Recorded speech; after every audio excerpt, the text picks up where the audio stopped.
A black woman's little girl is missing, and when no one else will help, Hell's angels help a black woman find her child. She's stranded on a dark highway, terrified and alone, until a roar of engines cuts through the rain. Rough men in leather jackets, outlaws, everyone says, stop not to harm her but to save her. Together they chase every lead through the back roads of America, fighting time, danger, and their own broken pasts.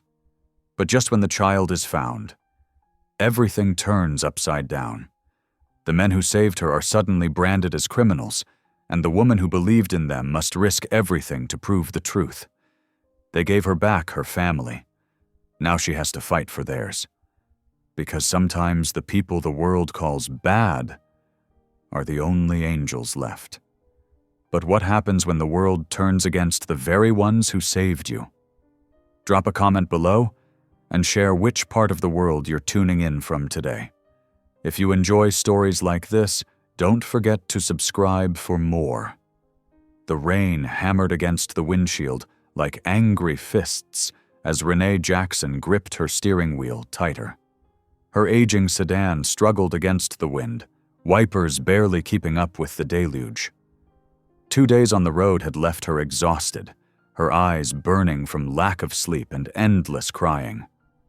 Every mile marker toward Amarillo felt like both a blessing and a curse, bringing her closer to finding Lila, or maybe just deeper into heartbreak. "Please, Lord," she whispered, her voice cracking, "just let my baby be safe." The engine sputtered, and Renee's heart sank as the gas gauge needle dipped below empty. She managed to guide the car into a decrepit gas station, its rusty signs creaking in the wind. The fluorescent lights cast sickly shadows across puddles in the cracked concrete. With trembling hands, she reached for her purse, already knowing what she'd find. The rest stop 3 hours back. That's where it must have happened.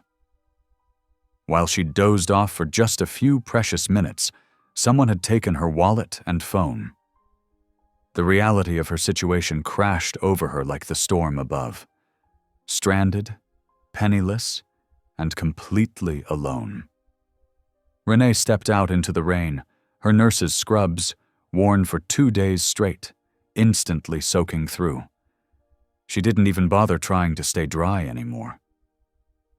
The cold drops mixed with her hot tears as she leaned against her car, finally letting out the sobs she'd been holding back. "Lord, I know I shouldn't question your plan," she prayed aloud, clutching the silver cross that hung around her neck. "But I need your help. Lila needs your help. That poor confused girl Misty. She's not well. She could hurt my grandbaby without even meaning to." Thunder rolled across the sky, but beneath it came another sound, a deep, mechanical rumble that grew louder by the second. Renee's heart rate spiked as she saw headlights cutting through the rain, followed by the distinctive shapes of motorcycles. At least a dozen of them. The bikes pulled into the station, their riders covered in rain gear, looking massive and intimidating in the dim light. Renee instinctively stepped back, her hand tightening around her cross. Years of working the emergency room had taught her that bikers often meant trouble. Broken bones, knife wounds, gunshots. One of the motorcycles broke from the pack, rolling to a stop near her car. Its rider was larger than the others, with broad shoulders and strong arms covered in tattoos visible even through the rain. He cut his engine, and the sudden silence felt heavy with tension. The man swung off his bike with surprising grace for someone his size. As he approached, Renee could see the scars on his weathered face, the military straight posture, the careful way he held his hands where she could see them, little details that spoke of both violence and discipline. "Ma'am, you need help?" His voice was deep but gentle, like distant thunder. Renee wanted to say no. Every instinct from years of city living screamed at her to get back in her car and lock the doors. But what choice did she have? Her granddaughter was out there somewhere, possibly in danger, and she was standing in the rain with nothing but faith and desperation. She started, then had to swallow hard. My granddaughter. Someone took my granddaughter. The biker's expression shifted subtly, something hardening in his eyes. I'm Bear Malone, he said, then gestured to the others who were gathering around. We're the Iron Saints chapter. Why don't you tell us what happened? We've got food in our coolers, and it's dry under that awning. One of the other bikers, a woman with flame-red hair peeking out from under her helmet, was already pulling supplies from a saddlebag. Come on, honey, she called out. You're soaked through. Let's get you warm. Together, the bikers pushed Renee's car under the station's protective covering. Someone produced camp chairs, another laid out sandwiches and hot coffee from a thermos. Renee found herself wrapped in a surprisingly clean blanket, sitting in a circle of leather-clad strangers who listened intently as she told her story. My son, she explained, her hands wrapped around the warm coffee cup. He got mixed up with drugs a few years back. Met this girl, Misty Carter. She seemed sweet at first, but troubled. When he passed away, Renee's voice caught, but she pushed through. Misty kept coming around, saying she was clean, wanting to see Lila. I thought maybe she just needed family, you know? We all need family. Bear nodded, his face unreadable in the shadows. Around them, the other bikers remained quietly attentive, forming a protective circle against the storm. 3 days ago, I came home from my shift at the hospital, and they were both gone. Misty left a note saying she was saving Lila, taking her somewhere better. The police... Renee shook her head. They're looking, but Misty knows how to stay hidden. She's been on the streets before. We're not saints, Bear said after a long moment, his voice rumbling low beneath the rain. But we got roads and eyes where the cops don't. We've got brothers in every town from here to the coast, and they all know how to find people who don't want to be found. Renee looked up at him, really studying his face for the first time. Behind the scars and the hard edges, she saw something familiar. The same pain she carried, the weight of loss and regret. She saw it in the others, too, these rough men and women who had probably seen more darkness than light in their lives. The red-haired woman, who had introduced herself as Ruby, reached over and squeezed Renee's hand. We'll help you find your grandbaby, she said firmly. Won't we, Bear? Bear nodded, and around the circle, other heads bobbed in agreement. First light, he said. We start making calls. Get some rest tonight, Ms. Jackson. Tomorrow we ride. Renee felt tears welling up again, but these were different. Tears of relief, of hope. The rain was finally starting to let up, and through a break in the clouds, she could see stars beginning to peek through. Maybe this was God's answer to her prayers, she thought. Maybe sometimes angels wore leather instead of wings. She clutched her cross necklace once more, but this time in gratitude rather than fear. Thank you, she whispered, both to her unlikely saviors and to the heaven above. Thank you. The bikers settled in for the night, setting up a makeshift camp under the awning. Their presence, which had seemed so threatening at first, now felt like a shield against the darkness. For the first time since discovering Lila missing, Renee felt her shoulders relax, felt hope flickering like a small but steady flame in her chest. The storm continued to rage, but here, in this unlikely sanctuary, Renee had found something she thought she'd lost. A chance, a helping hand, a reminder that good could come from unexpected places. As she drifted off to sleep in her car's back seat, wrapped in the biker's blanket, she sent up one more prayer. Not of desperation this time, but of thanks. The first hint of dawn crept through the misty Oklahoma morning, painting the sky in watercolor shades of gray. Renee stirred in the back seat of her sedan, where she'd spent the night wrapped in borrowed blankets. The familiar aroma of fresh coffee reached her nose, pulling her fully awake. Outside, the soft patter of early morning rain had replaced last night's downpour. She sat up, smoothing her wrinkled nurse's uniform, and peered through the foggy windows. The Iron Saints were already moving about the gas station lot with quiet efficiency. A camp stove glowed orange near the awning, where a tall, bespectacled man in a leather vest carefully tended to what looked like breakfast. "Good morning, Ms. Jackson," the man called out when she emerged from her car. "Coffee's ready if you'd like some. I'm Doc Daniels, but most folks just call me Doc." He poured steaming coffee into a paper cup and held it out to her. His steady hands and calm demeanor reminded her of the trauma surgeons she worked with at the hospital. "Thank you," Renee said, accepting the cup gratefully. "And please, call me Renee." Bear appeared from around the corner, his massive frame somehow moving quietly despite his size. "Doc here was a combat medic in Afghanistan," he explained. "Best field surgeon I ever knew." Doc ducked his head modestly at the praise, focusing on stirring a pot of oatmeal.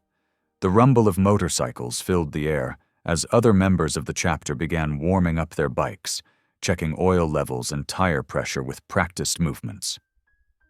Renee counted at least 12 riders, all wearing leather vests emblazoned with Iron Saints across the back. A flash of red caught her eye as Ruby, the female rider from last night, approached with a small bag. "Here," she said, pulling out a pair of thick socks. "Your feet must be frozen after yesterday, and let me help you with that hair. Been there myself, sleeping in a car." Before Renee could protest, Ruby had her settled in a camp chair, gently working through her tangled hair with a comb. The simple act of kindness brought unexpected tears to Renee's eyes. "The Iron Saints," Bear explained as he sat down nearby. "We're technically HELLS Angels, but we focus on helping vets and doing charity rides. Most of us serve together." He paused, watching Doc distribute bowls of oatmeal. "We ain't what people expect when they hear motorcycle club, but that works in our favor sometimes." Renee nodded, thinking about how quickly her fear had turned to gratitude the night before. "Do you really think you can help find Lila?" "Got any pictures of her?" Bear asked. Renee reached for the ID pouch she always wore at work, pulling out a slightly creased photograph. "This is from her 8th birthday, just 2 months ago." In the photo, Lila beamed at the camera, her brown eyes sparkling above a rainbow-frosted cake. Bear studied the picture carefully before passing it around to the other riders. Each one took time to memorize Lila's face, treating the task with serious attention. Ruby, finished with Renee's hair, squeezed her shoulder supportively. "Doc?" Bear called out. "Get the network going. Start with Tommy at the Border Bar in Shamrock. He sees everything that moves through that town."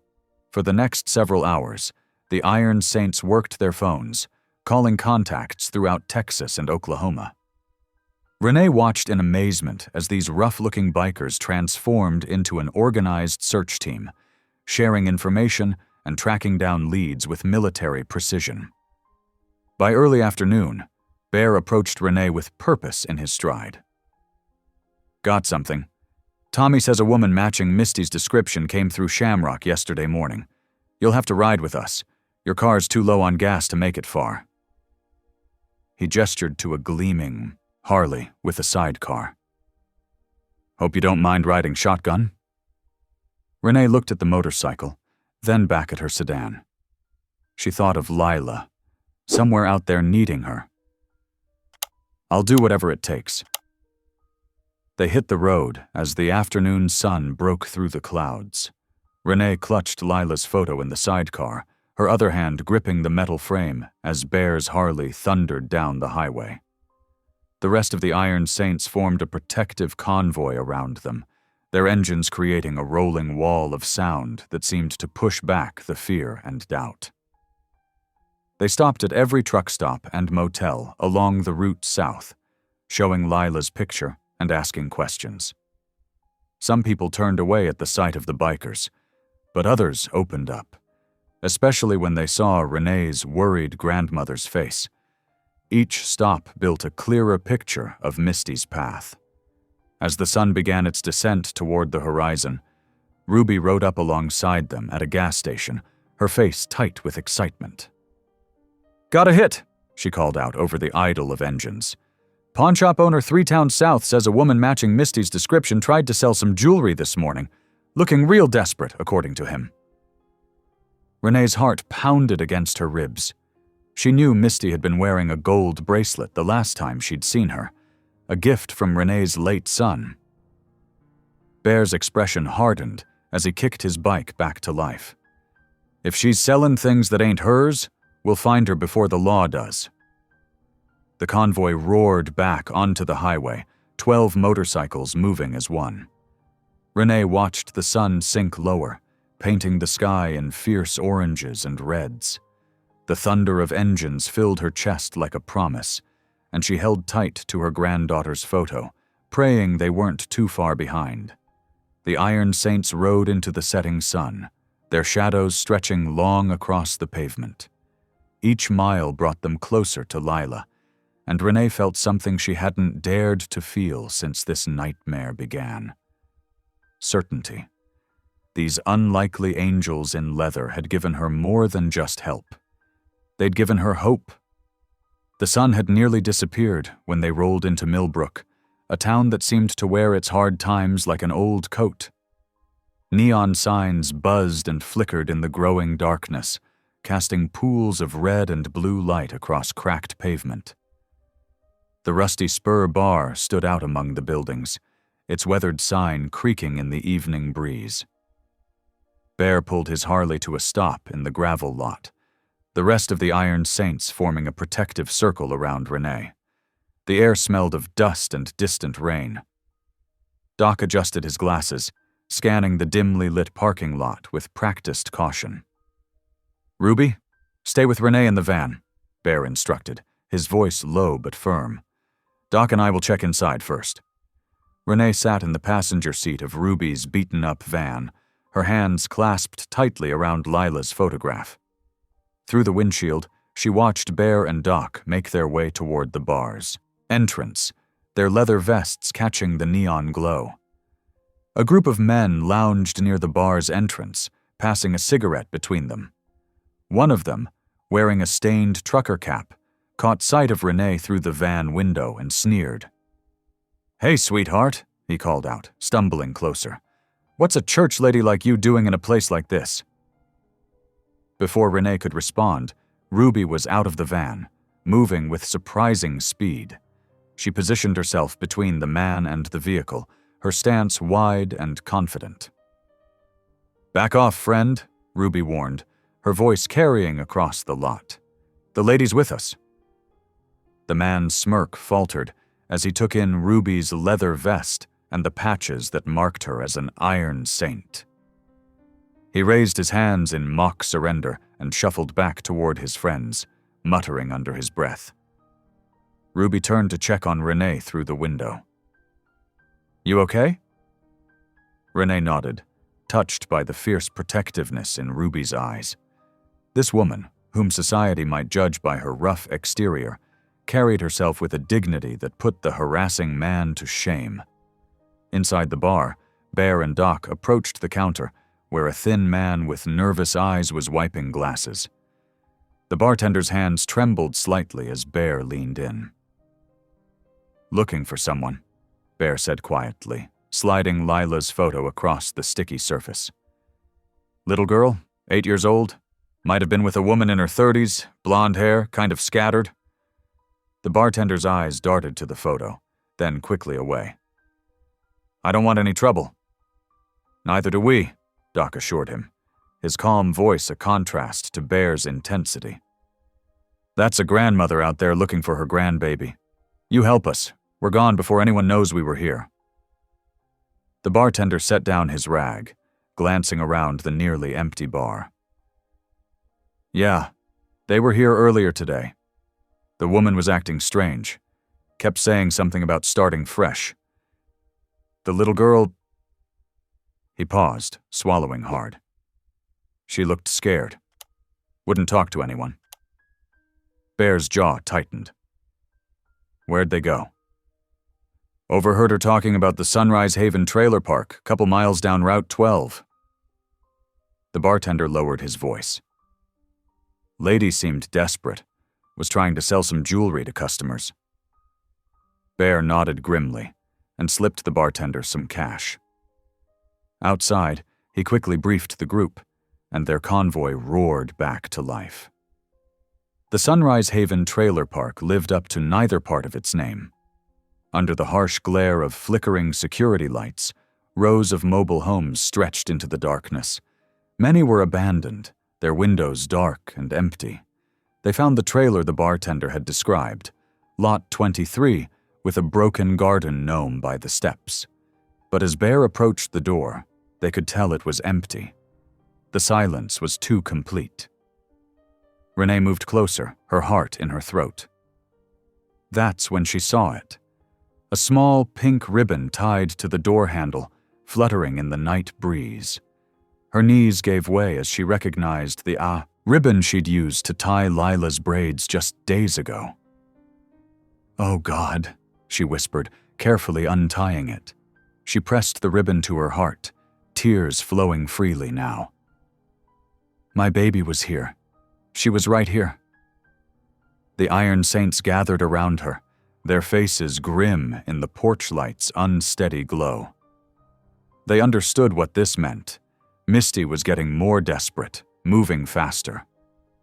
Bear knelt beside Renee, his weathered face determined. "We'll find her before dawn," he promised. "Misty's running out of places to hide." They decided to rest in shifts, parking their bikes in a protective circle near the trailer. Some of the angels spread sleeping bags on the ground, while others kept watch, their cigarettes glowing like fireflies in the darkness. As the night deepened, stories began to flow. Doc spoke quietly about his daughter in college, how proud he was that she'd broken free of the life he'd led. Another biker, nicknamed Preacher, shared about losing his son to a drunk driver. Bear sat silent for a long time before mentioning his own daughter, who'd died of an overdose 5 years ago. "Never stops hurting," he said, staring into the darkness. "But maybe that's how we remember to keep loving." Renee listened to these rough men share their pain, their losses, their regrets. Their stories weren't so different from her own. The loss of her husband during a protest that turned violent, her son's battle with addiction that eventually took his life. She realized that pain didn't discriminate between leather vests and nursing scrubs. Ruby sat beside her, offering silent support as the night wore on. The woman who'd stood up to harassment earlier now showed a gentler side, sharing her own story of recovery and redemption. In the distance, a train whistle echoed across the empty lots, and Renee clutched Lila's ribbon tighter. Each story shared around their makeshift camp reminded her that hope could come from unexpected places, and that these angels in leather understood loss in ways she never imagined they would. The sky was just beginning to lighten, painting the horizon in shades of pink and gray, when Bear's phone buzzed. The angels who weren't sleeping gathered around as he answered the call, his face tight with concentration. "Big John, you sure about this?" Bear's voice was low but urgent. The others could hear the rumble of a truck engine through the phone's speaker. "How long ago?" Renee sat up straighter in her sleeping bag, her heart pounding. She watched Bear's expression change as he listened to his trucker friend. "Woman matching Misty's description," Bear announced, ending the call. "Heading west on Interstate 40 toward Amarillo. Got a little girl with her, brown hair, pink backpack. Stopped at a truck stop about 30 minutes ago." The camp exploded into action. Sleeping bags were rolled up, bikes roared to life, and within minutes, the convoy was ready to move.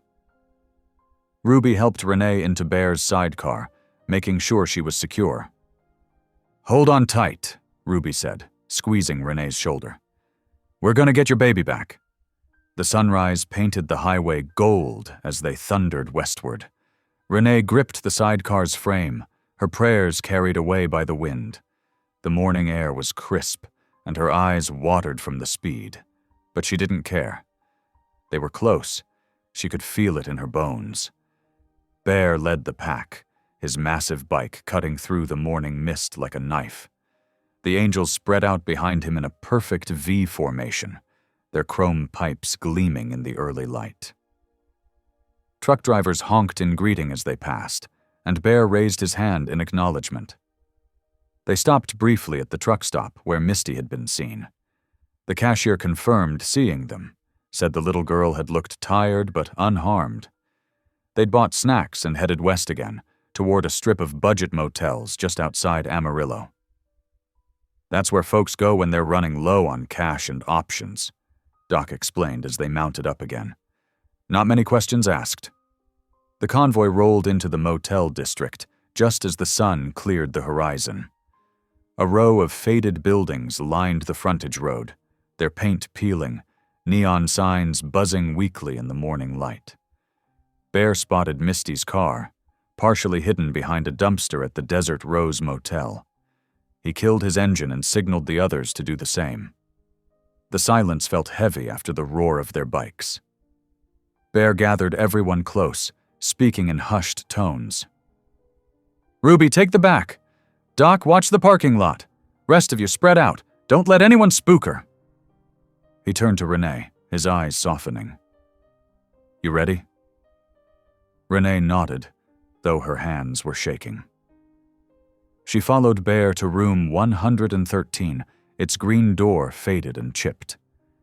Taking a deep breath, she raised her fist and knocked. The silence that followed seemed to stretch forever. Then, so faint it might have been imagination, came a small voice from inside. "Grandma?" Renee's heart leaped. "Lila, baby, is that you?" There was a commotion inside, the sound of running feet, a muffled curse. Before anyone could move, Ruby appeared from around back, nodding to Bear. In one fluid motion, Bear stepped forward and pushed the door open, Ruby right behind him. Misty stood in the middle of the room, wild-eyed and disheveled. Lila was behind her, clutching her pink backpack like a shield. The room smelled of fast food and desperation. "Don't!" Misty shouted, but her voice cracked. I just needed... Ruby moved like lightning, getting between Misty and Lila while Bear blocked the door. There was a brief scuffle. Misty tried to push past, but Ruby held her firmly, speaking low and calm. "It's over, honey. Let it be over." Misty's resistance crumbled. She sank to her knees, sobbing. "I just wanted to start over. To do it right this time. I thought if I could just get far enough away." But Renee barely heard her. She was already across the room, gathering Lila into her arms. The little girl smelled of French fries and fear, but she was whole. She was safe. "It's over, baby," Renee whispered, rocking her granddaughter gently. "Grandma's here. Grandma's got you." Lila clung to her grandmother, crying quietly. "I knew you'd come. I drew pictures of angels on my napkins at restaurants. I knew they'd help you find me." Outside, police sirens wailed in the distance, growing closer. Bear stepped out to meet them, his presence somehow making the chaos seem orderly. When the officers arrived, guns drawn, they found him calmly explaining the situation. The angels stood back, their faces serious but peaceful. News vans began arriving as Misty was led away in handcuffs. Cameras clicked and whirred, capturing the unlikely scene. A group of tattooed bikers standing protectively around a black grandmother and her granddaughter, the morning sun turning their leather vests to gold. By nightfall, the story had spread across social media like wildfire. Hell's Angels help Black grandmother find her child. The clips showed Bear speaking to reporters. His usual gruffness softened as he described their search. They showed Ruby hugging Renee, the angels forming a protective circle around Lila as she showed them her drawings of motorcycles with wings. In their motel room that night, after the excitement had died down, Renee sat watching Lila sleep. The little girl had barely let go of her since their reunion, but exhaustion had finally won out. Bear knocked softly at the door, bringing them dinner. "I don't know how to thank you," Renee said, tears flowing freely now. "When I was standing in that rain, I begged God for a miracle. I never imagined—" She gestured to his leather vest, managing a watery smile. "Never thought my angels would look quite like this." Bear ducked his head, embarrassed by her gratitude. "Sometimes God works in mysterious ways, ma'am. Sometimes he sends bikers instead of angels." Renee reached out and squeezed his rough hand. "You were my miracle," she whispered. "All of you. God sent exactly the angels I needed." Through the thin motel walls, they could hear the other angels outside, their deep voices humming an old hymn someone had started. The sound wrapped around them like a blessing. While above, stars wheeled across the Texas sky, bearing witness to the strange and wonderful ways that faith could work its magic in the world. The morning sun filtered through thin motel curtains, casting warm stripes across the small table where Renee and Lila sat sharing breakfast. 2 days had passed since their reunion, and the peaceful moments felt like precious gifts. The Iron Saints had insisted on paying for their room until Renee could sort out her stolen cards and make arrangements to get home. Lila hunched over her paper placemat, her small hand moving with careful purpose as she drew. Colored pencils, a gift from Ruby, scattered across the table like pickup sticks. Renee watched her granddaughter work, savoring each ordinary miracle, the way Lila's tongue poked out when she concentrated, the soft humming under her breath, the fact that she was here, safe, drawing motorcycles with tiny wings. "Look, Grandma," Lila held up her latest creation. "That's Bear's bike, see? I made the angel wings extra big because he's the leader." Renee leaned in to admire the artwork. "It's beautiful, baby. Maybe we can give it to him when he comes to check on us." As if summoned by her words, a gentle knock sounded at the door. Renee checked the peephole, more habit now than fear, and smiled at the familiar broad-shouldered silhouette. Bear stood in the doorway, looking somewhat awkward in the morning light. His leather vest was absent, replaced by a plain black t-shirt that somehow made him seem more approachable. "Ma'am," he nodded to Renee, then broke into a rare smile as Lila rushed to hug his legs. "Hey there, little artist. I drew your bike!" Lila tugged him toward the table, eager to show off her work. "See the wings?" Bear studied the drawing with genuine interest, his weathered face softening. "That's real nice, sweetheart. Might have to get me some actual wings like that." Renee poured him a cup of coffee, noting how natural it felt now to have this imposing man in their space. "We can't thank you enough," she said quietly. "For everything." Bear shook his head, settling into a chair that seemed too small for his frame. "Just glad it's over. Got word that Misty's agreed to rehab as part of her plea deal. Maybe some good'll come of it all." They shared a peaceful moment, drinking coffee while Lila worked on another drawing. The television hummed quietly in the background, morning news creating white noise until a familiar name cut through the calm. "Breaking news from Oklahoma City," the announcer's voice drew their attention. "Local Hells Angels chapter president James Bear Malone has been arrested on an old parole violation." The cup in Bear's hand froze halfway to his mouth. On screen, grainy footage showed him being led away in handcuffs, his face stoic. Sources say Malone's involvement in the recent high-profile rescue of 8-year-old Lila Jackson brought attention to his past convictions. The Iron Saints annual charity ride, which benefits local veterans, has been canceled as sponsors withdraw support. Lila's pencil clattered to the floor. Bear, are the bad guys taking you away? Bear set his cup down carefully, his movements measured. It's complicated, little one. Sometimes old mistakes come back around. But you're a good guy, Lila protested, tears welling in her eyes. You helped find me. Renee felt anger rising in her chest, hot and fierce. This isn't right. Someone must have tipped them off, someone who didn't like seeing bikers painted as heroes. Bear stood, his expression carefully neutral. It's all right. Been waiting for something like this. Can't outrun your past forever. He looked at Lila, then back to Renee. I should go. Club needs me to sort some things out. Wait, Renee caught his arm. There must be something we can do. He gently removed her hand, managing a small smile. You focus on getting home safe. That's all that matters now. After he left, Lila cried herself to sleep for her afternoon nap, clutching her drawing of Bear's winged motorcycle.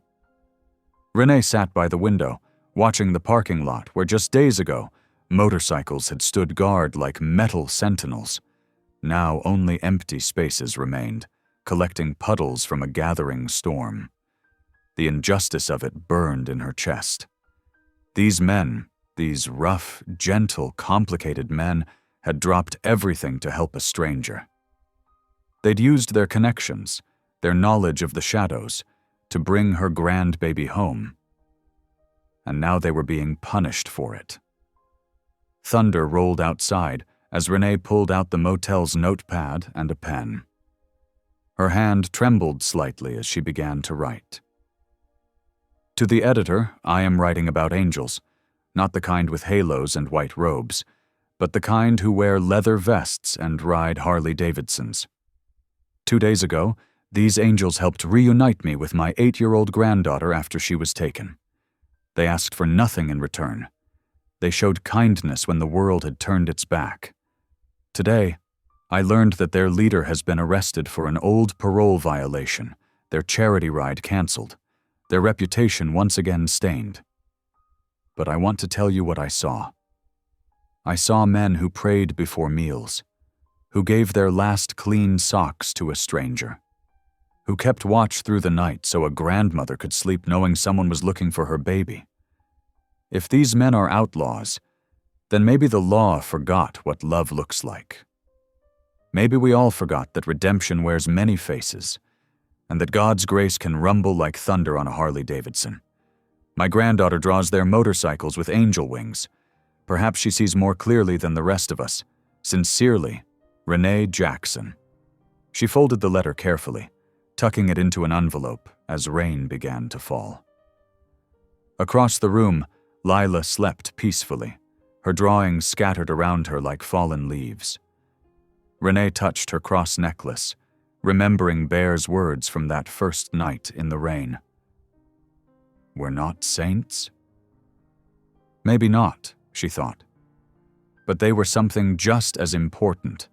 They were proof that love could wear unexpected faces, that redemption could ride a motorcycle, that sometimes the angels we pray for come with tattoos instead of wings. Outside, the storm gathered strength, but inside, Renee felt calm. Tomorrow she would make sure her letter reached every newspaper in Oklahoma. Tomorrow she would remind the world that sometimes justice needed a softer touch, and that love, real love, didn't care what jacket it wore. The old wooden pews of First Baptist Church in Tulsa creaked under the weight of an unusually full Sunday congregation. Renee Jackson stood at the pulpit, her hand steady on its worn edges, though her heart thundered in her chest. She wore her best dress, navy blue with tiny white flowers, and her silver cross caught the morning light streaming through stained glass windows. I want to tell you about angels, she began, her voice soft but clear. Not the kind in white robes, but the kind in leather vests who ride Harley Davidsons. A murmur rippled through the crowd. Some shifted uncomfortably. Pastor Matthews, who had invited her to speak, nodded encouragingly from his seat. When my grandbaby Lila was taken, I prayed for a miracle. I imagined police cars and Amber Alerts. Instead, God sent me a group of bikers with rough hands and gentle hearts. Renee's voice grew stronger. They used connections no police officer could touch. They searched places no official would think to look, and they brought my baby home. In the front row, Lila sat between Ruby and Doc, proudly holding up her latest drawing, a motorcycle with angel wings. Several church members dabbed at their eyes. Now the man who led them, Bear Malone, sits in county jail because someone didn't like seeing bikers praised as heroes. Renee's voice caught. But I'm here to tell you that sometimes God's grace comes wrapped in tattoos and leather. After the service, people crowded around. Many pressed checks into her hands for Bear's defense fund. Mrs. Peterson, who'd taught Sunday school for 40 years, hugged Renee tight. "We've been wrong about so many things," she whispered. By Monday morning, Renee's testimony had spread online. A shaky cell phone video of her speech reached 50,000 views. Local news stations began calling. Janice Miller from Channel 8 arrived at Renee's house with a camera crew. "What made you trust them?" Janice asked, microphone extended. Renee smiled, remembering that rainy night. "When you're desperate enough to pray for miracles, you learn to recognize them even if they don't look like what you expected." The county jail smelled of bleach and sadness. Bear sat across from Renee in the visitation room, his massive frame made somehow smaller by the orange jumpsuit. Deep circles shadowed his eyes. "You shouldn't be here," he growled softly. "I saw you on TV. You're risking everything. Your reputation, your standing in the community. You got your life back. Don't waste it on me." Renee leaned forward, her voice firm. "James Malone, you listen to me. When I was broken on that highway, you didn't just find my granddaughter. You saved my soul. You restored my faith." She reached across the table, her dark hand covering his tattooed one. "Now let me save yours." Bear turned away, but not before Renee saw the wetness in his eyes.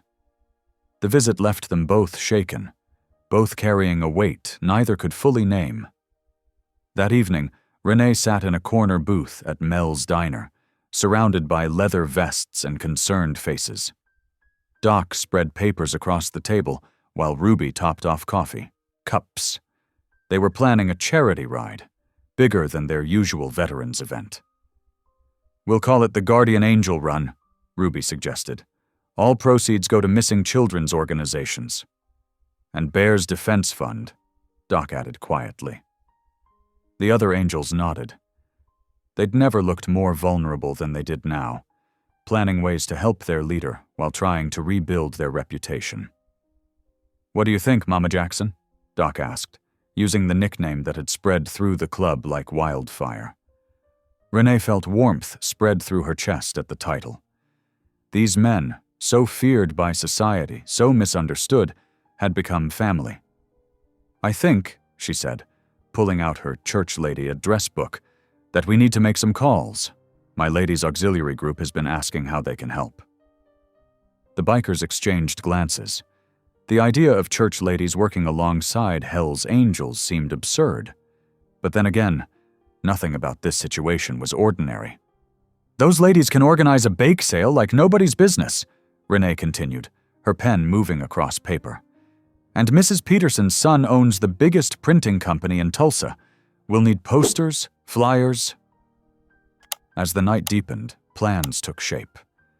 The angels listened intently, these hard men humbled by the fierce determination of the woman they now called Mama. Outside, their bikes gleamed under streetlights like silent guardians, while inside, an unlikely family worked to prove that redemption was possible. that love could bridge any divide, and that sometimes the most powerful angels wore leather instead of wings. The diner's neon sign cast a warm glow over their gathering, while Mel himself kept the coffee coming, refusing payment. "On the house," he'd said gruffly. "About time someone stood up for those boys." Around midnight, as they prepared to leave, Doc pulled Renee aside. "Bear wouldn't admit it," he said quietly, "but knowing you're fighting for him, it means everything." Renee squeezed his arm. "Then we'll keep fighting until everyone sees what I see when I look at you boys. God's grace in unexpected packages."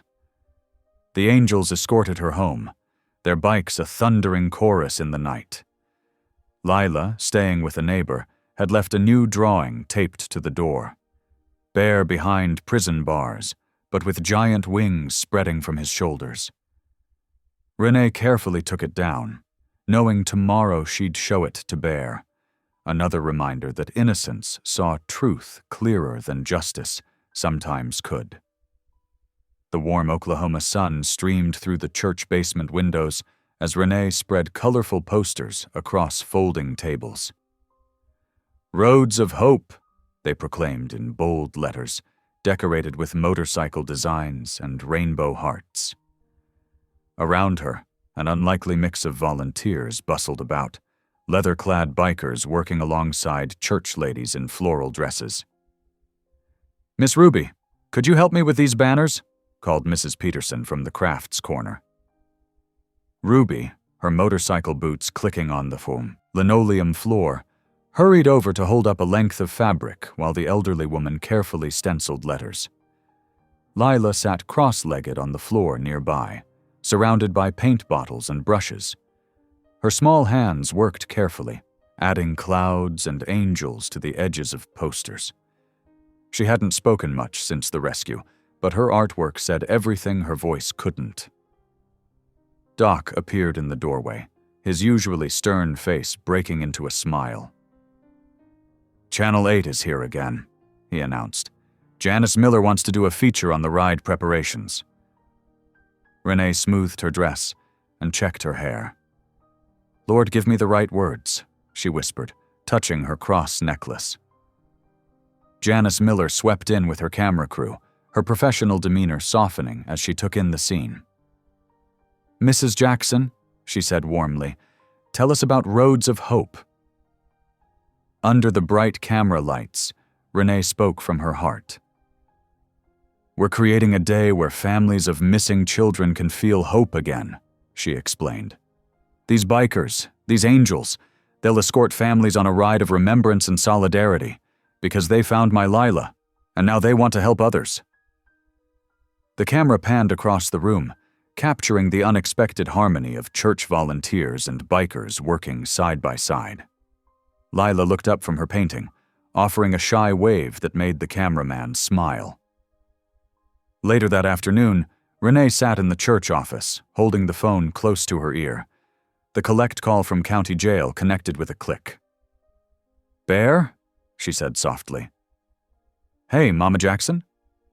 His voice sounded tired but warm. In the background, other inmates talked and metal doors clanged. Children's laughter filtered through from the basement, where the angels were teaching kids about motorcycle safety. Bear fell silent, listening. "Is that—" he began.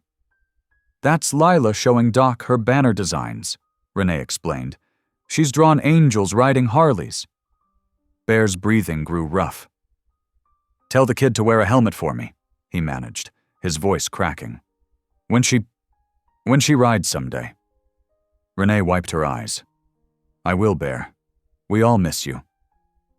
The week passed in a blur of preparations. Local businesses began donating food, drinks, safety equipment. What started as a small event grew into something the whole community embraced. Even the police department offered to provide an escort. On the morning of the ride, Renee stood in her kitchen, hands trembling as she pinned Bear's photo to her jacket. The frame caught the sunrise, making the glass gleam like a promise. Lila appeared beside her, wearing a child-sized leather vest the angels had given her. "Grandma?" she asked quietly. "Will Mr. Bear see the pictures I made?" Renee knelt down, straightening her granddaughter's collar. "Yes, baby. We're going to take lots of photos to show him." Outside, motorcycles began arriving. The rumble filled the street as dozens of bikes lined up, their chrome sparkling in the morning light. Families gathered on the sidewalk, holding photos of their missing loved ones. Some wore T-shirts with printed faces, dates, pleas for information.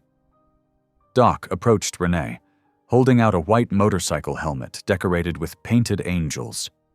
Lila's work. "For the lead car," he said gruffly. "Bear would want everything done proper." The procession stretched for blocks. Police cruisers bookended the group, lights flashing. Renee sat in the passenger seat of Ruby's car, which led the parade. Through the rear-view mirror, she watched Lila wave at the bikers from the back seat. They rode through town, past churches and schools, shopping centers and parks. People lined the streets, holding signs of support. The angels revved their engines in salute, the sound echoing off buildings like thunder. At the gathering point, a large park on the edge of town, families shared stories and hugs. Children rode in sidecars, their fear of the intimidating bikers melting away. The angels handed out safety gear and taught basic motorcycle maintenance to interested teenagers. As the sun began to set, everyone gathered around a portable TV someone had set up. The evening news flickered to life, showing footage from the day. "Hell's Angels turn from outlaws to heroes," the headline declared. Janice Miller's voice carried over scenes of bikers helping children try on helmets, of families finding comfort in shared grief, of hope breaking through pain. Renee watched the faces around her. Tough men with tears in their eyes, grieving mothers finding strength, children learning that heroes come in all forms. She thought of Bear in his cell, imagining him watching the same broadcast. "The Lord can turn stone hearts soft again," she whispered, tears sliding down her cheeks. Ruby squeezed her shoulder, while Lila curled against her side. Doc cleared his throat. "Bear called earlier. Said he saw the news." He paused, struggling with emotion. Said it was the proudest day of his life. The gathering continued as stars appeared above them. Candles were lit for the missing. Prayers were shared across denominational lines, and the rumble of motorcycles became a hymn of its own kind.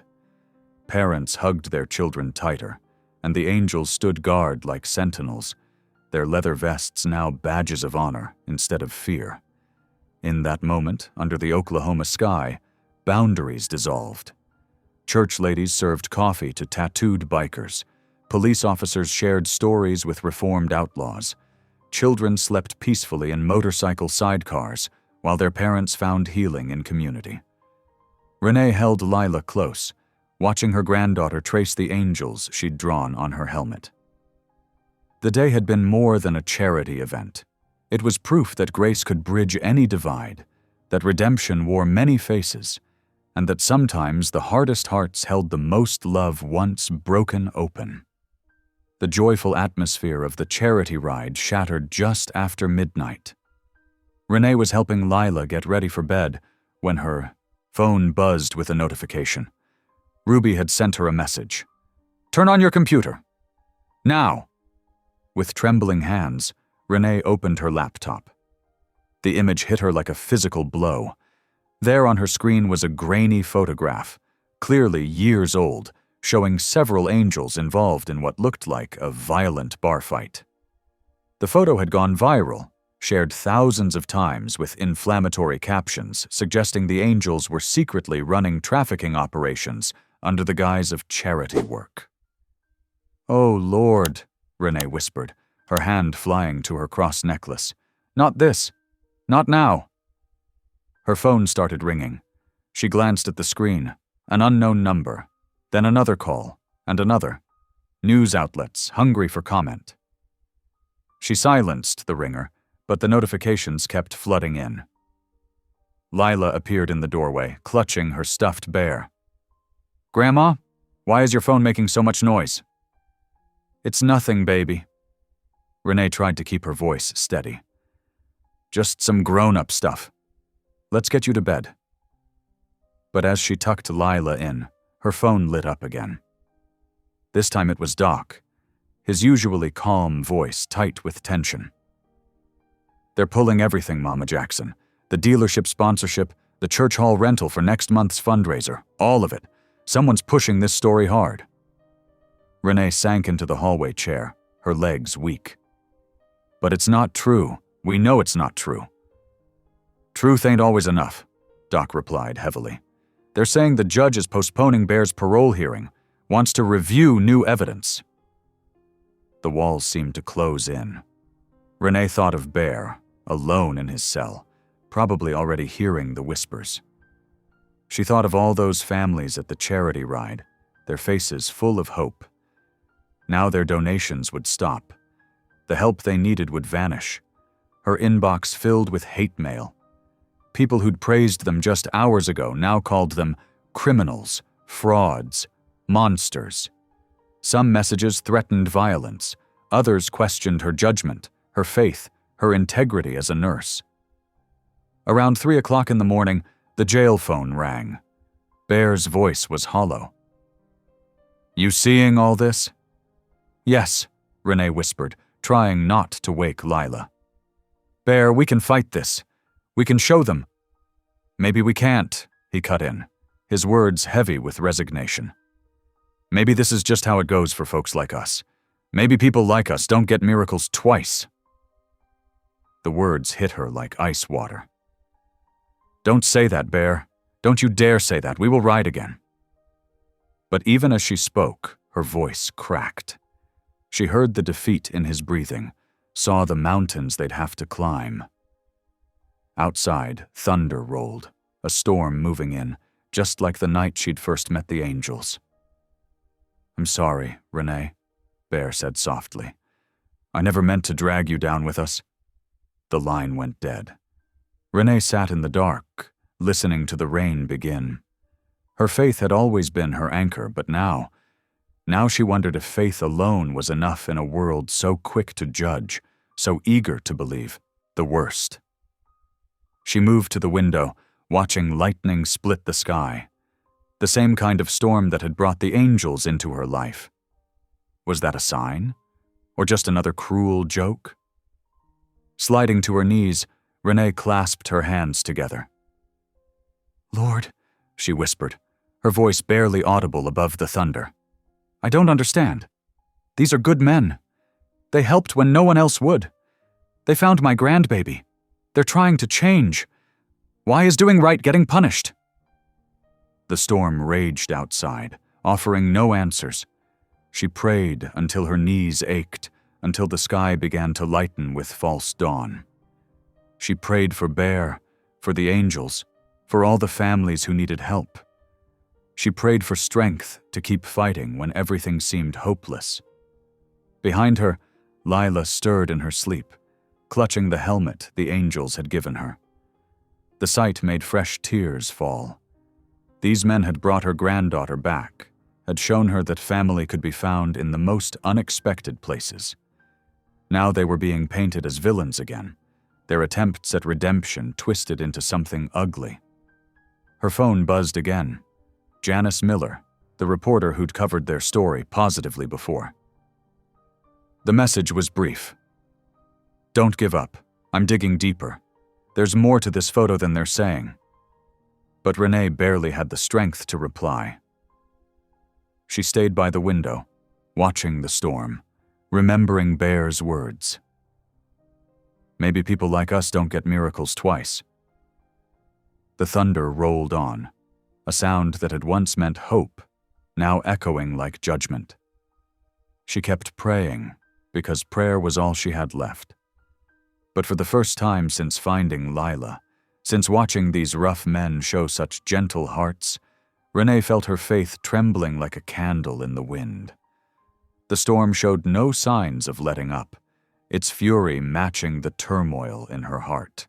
Each flash of lightning illuminated the motorcycle helmet on Lila's dresser, the angels painted on its surface now seeming more like a mockery than a blessing. The morning sun struggled through rain-washed windows as Renee sat at the motel room's small table, staring at her untouched coffee. Her eyes were puffy from a night without sleep, her spirit heavy with worry. Behind her, she heard the soft padding of Lila's feet across the carpet. "Grandma?" Lila's voice was hesitant but determined. "I made something for you." Renee turned to find her granddaughter clutching a piece of paper to her chest. The child's brown eyes held that same quiet strength that had gotten her through the ordeal with Misty. "What is it, baby?" Renee asked softly. Lila carefully laid the drawing on the table. Renee's breath caught in her throat. There, rendered in bright colors and careful detail, was a group of motorcycle-riding angels. In the center, unmistakable with his broad shoulders and beard, was Bear. Each biker had wings spreading from their leather jackets, halos floating above their helmets.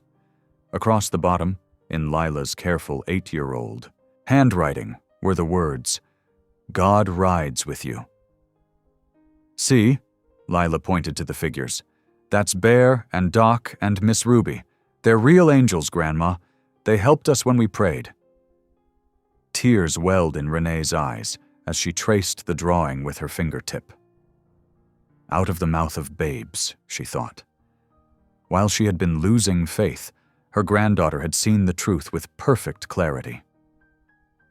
"You're right, baby," Renee whispered. "They are angels, and we can't give up on them."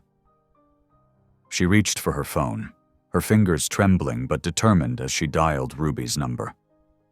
"Ruby, I need your help. We're going to tell their story, the real story."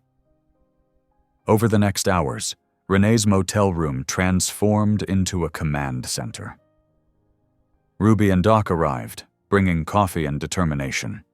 They spread maps across the bed, marking places where the angels had helped people over the years. "Remember that women's shelter in Tulsa?" Ruby said, circling a spot on the map. "They still have the security cameras showing us protecting those women from their abusers." Doc nodded, adding another mark. "And the veterans camp outside Oklahoma City. Those men will speak for Bear. He got half of them into rehab programs." Renee started making calls, her nurse's notebook filling with names and numbers. A homeless veteran in Arkansas who'd been given a motorcycle to get to work. A domestic violence survivor in Texas who'd been escorted to safety. Parents of missing children who'd received help when police had given up. "I'll head north," Ruby announced, straddling her bike. "Got contacts in 3 states who'll sign statements." Doc adjusted his glasses, studying the map. "I'll take the southern route. Meet you back here in 4 days." Renee watched them roar away, then turned to her laptop. She began writing, pouring out the story of that rainy night when she'd first met the angels. She wrote about Bear's gentle strength, about Ruby's fierce protection, about Doc's quiet wisdom. She wrote about miracles wearing leather jackets. Lila sat beside her, drawing more pictures. The angels delivering toys to hospitals, helping stranded motorists, standing guard at funerals. Each crayon stroke seemed to add another thread to the tapestry of truth they were weaving. The days blurred together. Renee's phone buzzed constantly with new stories. A church deacon remembering how the angels had rebuilt his roof after a storm. A school teacher describing their annual Christmas toy run. A gas station owner telling how they'd stopped a robbery without violence. She recorded video testimonials, gathered sworn statements, collected photographs showing the angels' good works. Her speech for Bear's hearing grew from a few paragraphs into a powerful testament of redemption and service. Each night, she'd sit with Lila, looking at the drawing that had started it all. "God rides with you," she'd read aloud, feeling the truth of those words more deeply each time. These men might not wear traditional HELLS, but their actions spoke of divine purpose. The wall of the motel room became covered with evidence of goodness, letters from grateful families, pictures of charity rides, newspaper clippings about lives saved and hope restored. Renee looked at it all and felt her faith strengthening. The storm hadn't broken them. It had shown them how many lives the angels had touched. "Bear always said we weren't saints," Ruby told her over the phone one evening. "But maybe that's what makes this real. Real angels aren't perfect. They're just willing to help when help is needed." Renee touched Lila's drawing, now framed and sitting on her makeshift desk. "God doesn't call the qualified," she replied. "He qualifies the called. And these men were called to help me find my grandbaby. Now it's my turn to help them." The stories kept coming, each one a testament to lives changed and hope restored. Renee wrote late into each night, weaving them together into a tapestry of truth that no old photograph could tear apart. Dawn broke over Amarillo with a somber glow. Renee Jackson smoothed her church dress, fingers trembling as she pinned her nurse's badge to her collar. In the motel mirror, she saw the worry lines around her eyes, deeper now after weeks of preparation for this moment. "You look beautiful, Grandma," Lila said, holding her hand. The child wore her Sunday best, a blue dress with white ribbons that matched the ones in her carefully braided hair. Ruby Red Lawson pulled up on her Harley, the rumble echoing through the parking lot.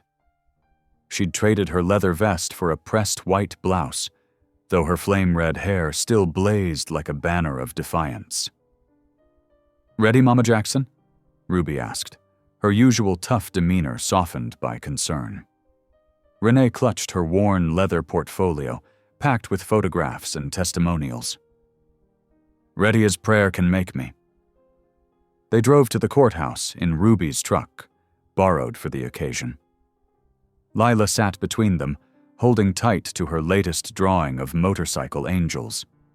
The morning traffic parted around them like a river around stone, leading them to the imposing limestone building where Bear's fate would be decided.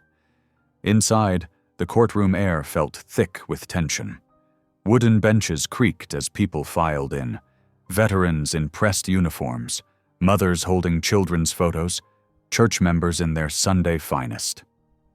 Doc sat in the front row, his medical bag at his feet, as if ready to tend to wounded spirits. When the bailiff called, "All rise," Renee's heart hammered against her ribs. The judge entered, his face carved from granite, eyes cold as winter frost. He shuffled papers, barely glancing at the crowded gallery. Then they brought in Bear. The sight of him in shackles made Renee's breath catch. The proud Marine, the gentle giant who'd helped her find her grandbaby, shuffled forward in orange prison clothes.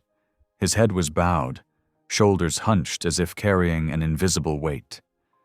But when he passed their row, Lila whispered, "We love you, Bear." His step faltered, just for a moment. The proceedings began with dry legal recitations, parole violations, prior convictions, terms and conditions broken. The prosecutor painted Bear as a menace, brandishing that old photograph like a weapon. When the judge asked for character witnesses, Renee rose slowly to her feet. Her knees felt weak, but Lila's small hand pressed against her back, steady as a prayer. "Your Honor," she began, voice quavering.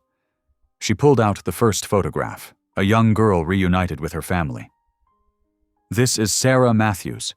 The police had given up searching." Another photo. "This is James Wilson, veteran, homeless until Bear got him into housing." More pictures emerged from her portfolio, a stream of faces and stories. "These men," she continued, her voice growing stronger, "ride into places others fear to go. They don't need wings, they've got wheels, and they use them to carry hope to the hopeless." The courtroom fell silent. Even the judge's stern expression softened as Renee shared story after story. Ruby squeezed her hand when she described the night they'd found Lila. Then came the witnesses. A Vietnam veteran with a cane described how Bear had talked him down from suicide. A young mother told how the angels had guarded her family when her abusive ex violated restraining orders. A pastor spoke of Christmas toy runs to impoverished communities. Through it all, Bear kept his head down, but Renee saw the tears tracking down his weathered cheeks. This proud man, this protector of the weak, wept silently as person after person stood to testify to his worth. Lila tugged at Renee's sleeve, asking to speak. The judge nodded, his icy demeanor thawing as the 8-year-old approached the bench, clutching her drawing. "Bear saved me," she said simply, holding up the picture. "He's my angel. Please let him come home." In the heavy silence that followed, Renee watched teardrops fall onto Bear's shackled hands. For the first time since she'd known him, the warrior's armor had cracked, revealing the heart beneath. The judge removed his reading glasses, rubbing the bridge of his nose. The courtroom held its breath. He looked directly at Bear, his stern expression softening into something close to respect. "Mr. Malone," he said, his voice carrying through the hushed room. "This court has witnessed something extraordinary today. The testimony of these good people, particularly Mrs. Jackson's courage in speaking truth to power, has moved this bench deeply." He straightened his robes. "Your parole is hereby granted, with conditions that you continue your charitable work with proper oversight." The gallery erupted in muffled cheers. Bear's shoulders shook as Ruby rushed forward to hug him. Lila bounced in her seat, clapping silently as tears streamed down Renee's face. Outside the courthouse, camera flashes burst like lightning. Reporters thrust microphones toward them, their questions overlapping in an eager chorus. Janice Miller, the local reporter who'd followed their story from the beginning, pushed through with her crew. "Mrs. Jackson," she called, "how does it feel to change the narrative about both the Black community and the HELLS Angels in one incredible story?" Renee smiled, holding Lila close. "Love doesn't see colors or labels, it just sees hearts." The headline appeared on screens across America. "Black Grandmother and HELLS Angels redeem each other and America's faith in goodness." Bear, finally free of shackles, approached Renee. His weathered face was soft with wonder. "In all my years," he said quietly, "I never thought Grace would look like your face." That evening, the Iron Saints clubhouse blazed with life. Smoke from the barbecue drifted across the lot where bikes gleamed under string lights. Music poured from speakers, old soul and country mixing together like old friends. Veterans chatted with church ladies while children darted between them. Lila twirled through the crowd, trailing sparklers that painted golden arcs in the twilight. Her laughter rang pure as bells. Bear watched from his chair, a real smile breaking across his face. Not the guarded one he usually wore, but one free of the guilt he'd carried for so long. The autumn breeze carried the scent of fresh paint and hope through the renovated community center.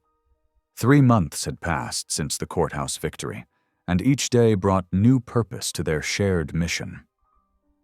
Renee watched as Lila, wearing overalls splattered with rainbow colors, put the finishing touches on her masterpiece. The mural stretched 20 feet across the building's brick wall, dozens of angels astride gleaming motorcycles, their wings spread wide against a sunset sky. Each angel's face reflected someone from their journey: Bear's strong profile, Ruby's flowing hair, even Renee's gentle smile. "It's beautiful, baby," Renee said, wrapping an arm around her granddaughter's shoulders. Inside, Bear and the other angels were setting up folding chairs for their weekly meeting. The non-profit they'd founded together, Roads of Grace, had already helped 6 families locate missing children. Their network of bikers stretched across 3 states now, ready to ride at a moment's notice. Every Sunday morning, before the charity rides began, they gathered here. Leather-clad warriors bowed their heads beside church ladies in flowered dresses, proving that faith knew no boundaries. Today was no different, except Bear seemed nervous, fidgeting with something in his pocket. After the prayers, he approached Renee with a small velvet box. "Got something for you, Mama Jackson," he said gruffly, revealing a delicate silver pendant shaped like angel wings. "Now you're officially one of us." Renee's eyes welled up as he fastened it around her neck. The metal felt warm against her skin, like a promise kept. That evening, she stood on the center's porch, watching the convoy of motorcycles head out for their sunset patrol. Lila's laughter rang from the playground behind her as a lone bike, Bear's, revved its engine in farewell. The sound faded into the distance, carrying with it all her old fears about judgment and difference. "Turns out the Lord sends angels in leather, too," she whispered, touching her new pendant and smiling as the bikes disappeared down the open road, leaving behind not an ending, but a beginning reborn in grace. Thank you for listening. Stories connect us in the most unexpected ways. If you felt that spark today, make sure you're subscribed. I share a new one daily, and the next might change your day.